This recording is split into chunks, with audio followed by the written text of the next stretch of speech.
Hi, I'm Benjamin Bernstein with AstroShaman.com. It's April 16, 2019. I'm here to talk to you today about my Pluto prescription, how to work with the planet Pluto, whether he's in your natal chart, which he certainly is, or transiting and doing something powerful right now.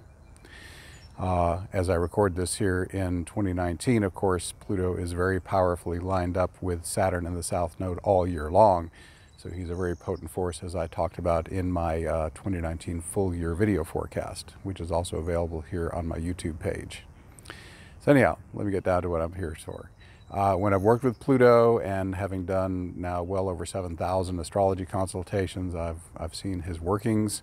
And I don't care if you call him a dwarf planet or whatever, he's powerful. In astrology, the way it works is the further away a planet is from the sun, the more powerful it becomes, because as it transits, it takes a lot longer. For example, at this point in history, Pluto's taking about 4 years to start and finish any particular aspect to a natal point. So he works a long time, he works powerfully. It's like a rainstorm not just passing through, but stalling over the city and dumping a bunch of rain. So when the outer planets get involved, major things tend to happen when there's a strong connection. So whether you have Pluto powerfully wired up in your natal chart, in which case what I'm about to say is valid for your whole life, or whether you're just having a really strong Pluto transit, here are the 4 releases and the 2 blessings that are available to you if you use them wisely. So let me start with the 4 releases. First, material objects. Pluto would like you to lighten up and play lean and mean, so to speak. You don't have to be mean, but lean is good. Basically clean out the closets, clean out the attics, look at all the stuff you have. If some possession is essential, keep it.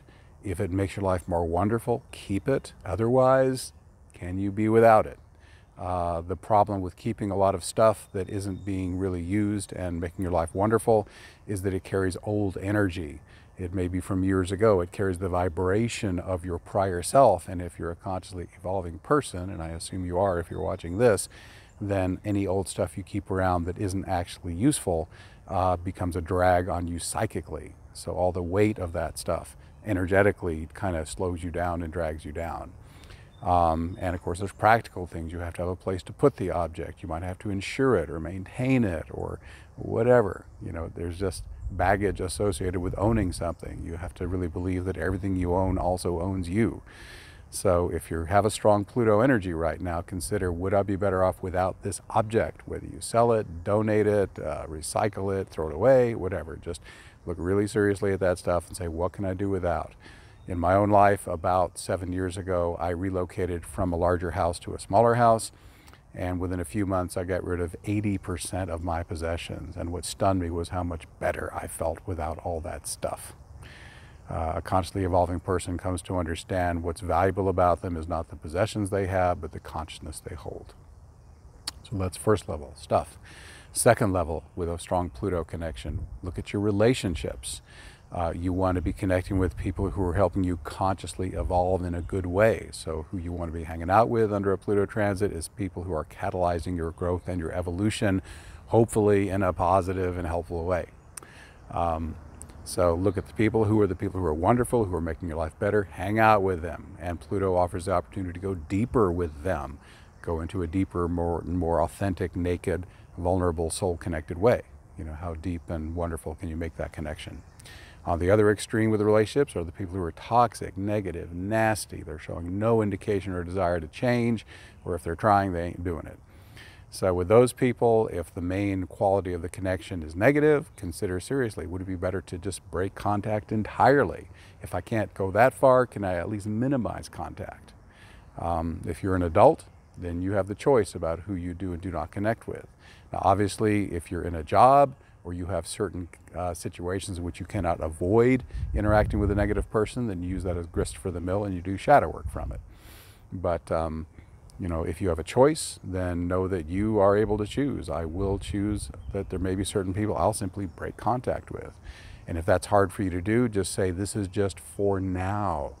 It could be that later down the road, there may be a way to positively reconnect with that person. But right now, if they're toxic, negative, nasty, and there's no reason you have to connect with them, consider, can I break contact or minimize contact?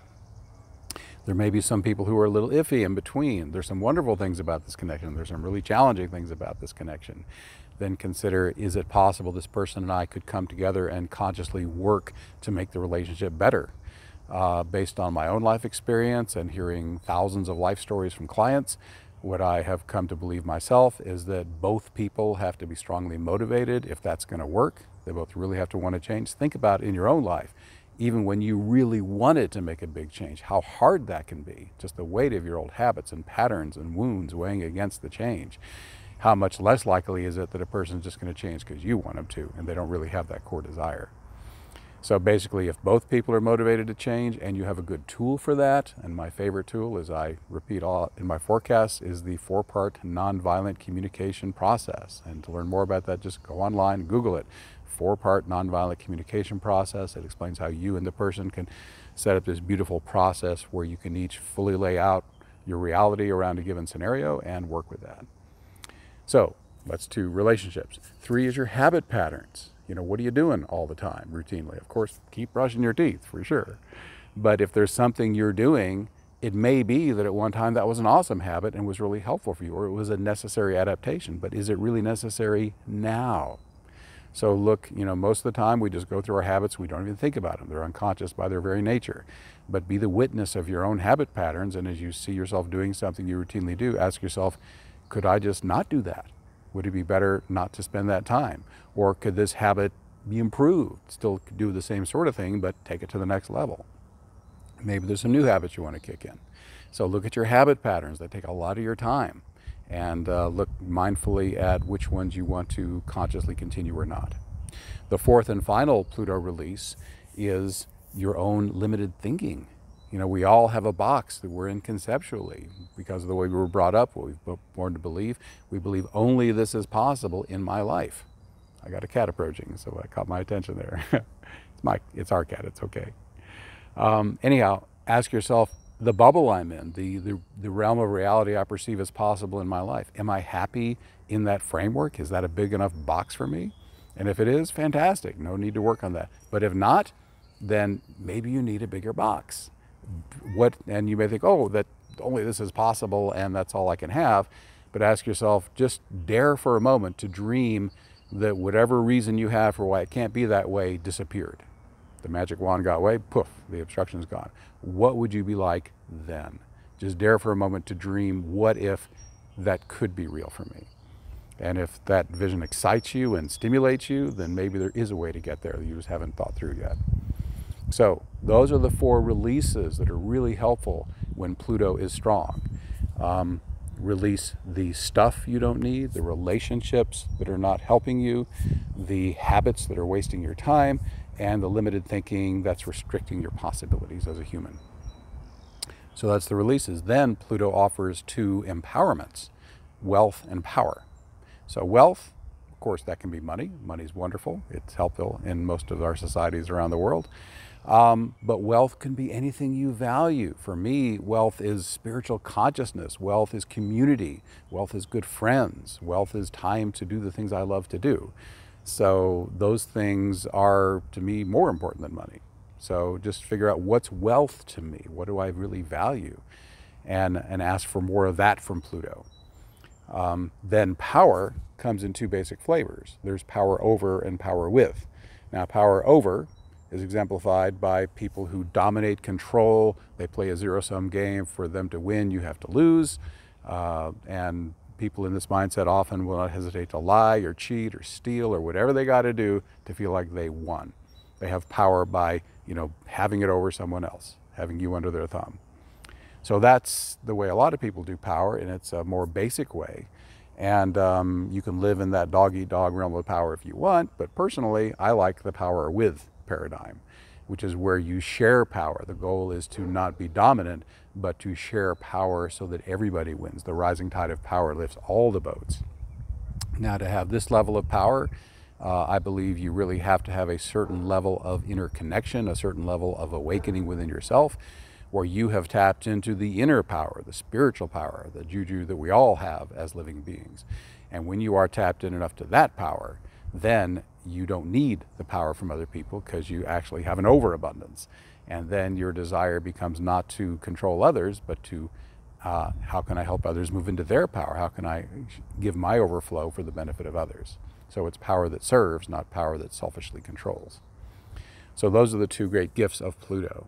Now, you can use something called shamanic astrology to actually work with Pluto directly on this. Because in shamanic astrology, we recognize we have all these planets out there in the solar system, and they are living beings, as far as I'm shamanically concerned. They actually have consciousness, and the consciousness of a planet is vastly greater than the consciousness of a human being.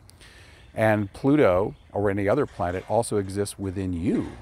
It's not just something out there as a body. It's like you have an archetypal force in you that is represented by Pluto, and that is right there in you. You could just think it or whisper it. It'll still hear you. You don't have to shout, so Pluto hears you, billions of miles away. So basically, you can just say, Pluto, I now ask you to give me this kind of wealth. This is the wealth I want. Pluto, I ask you to bring me this kind of power. And if you're very specific and clear with your request, then my own way of doing that is after I've invoked, I just go passive. Because the force I'm invoking is greater than the consciousness of the human, and the human, the more they just passively open and receive that power, the more easily it can come in. So I would say, Pluto, I ask, for example, I ask for your power of material abundance. I ask for your gift of empowerment of my spirituality, of my ability to serve, etc. And then I would just relax and be passive and just feel my breath. I would go into a non-mental focus, and I would just relax, and in comes the juice. And if you're at all sensitive energetically, you'll feel it come in the top of your head and start doing things in your body and around your body. So you can shamanically invoke Pluto, or if calling in an energy from a planet is a little too much for you, you can just ask whatever you call to, whatever you pray to, whether it's, God or Jesus or your soul or Buddha or Krishna, whatever you call on. My experience is the divine forces don't much care what you call them. They're just happy to show up. And I've never known a being to refuse coming when you ask them. So you call to whatever you consider divine, universe, whatever, and you say, I call in this kind of power. I call in this kind of wealth. And you relax, and you'll feel that energy come in and start to come in to serve you. So that's basically my gig on Pluto. So to recap, Pluto prescription, when you have either Pluto strong natally, in which case this is for your lifetime, or when you got a strong Pluto connection, and the strongest transiting connections are always by quadrature. That means that planet is either right on top of the point, conjunction, it's right across from it, 180-degree opposition, or it's at 90 degrees to it, which is a square. And that's the other aspects are also potent, especially with Pluto. With Pluto, I like to say there are no minor aspects. He's so powerful. But quadrature especially. And especially if it's going to a sensitive point, a personal planet or an angle or a node in the natal chart, that's when really you get big juice. So that's when you would really pay special attention to all this. So again, the 4 releases are, you want to release stuff you don't need, relationships that don't serve you, habits that are wasting your time, limited thinking that's limiting your possibilities, and you want to call in wealth and power. So I hope this has been a helpful bit of information on how to work with Pluto, and I hope it serves you well.